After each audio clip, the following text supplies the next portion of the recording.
New development patterns give planners the opportunity to allocate housing in a more sensible way, giving people more transportation mode choices.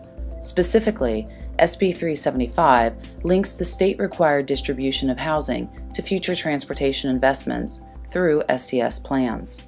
Fair share housing is the one area where this legislation is really linked to local land use policy. The requirement to rezone land that's identified in the housing elements to meet that regional housing need is an important one because there's a lot of cities that just simply don't do it. Greater infill development provides the opportunity for both market rate and affordable housing. We should ensure that high-density living is affordable to all.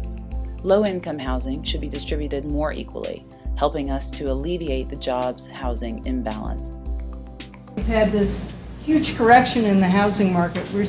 What it's actually doing is increasing the gap between the lower cost housing at the periphery and the higher cost in the center, which again is a pressure on the whole transportation system rather than solving our affordability problem.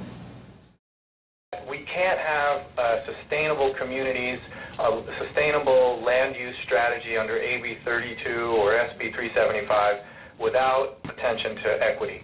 And that's regional equity and that's statewide equity, and that's affordable housing, but it goes much more than affordable housing. We ought to force the suburbs to take their fair share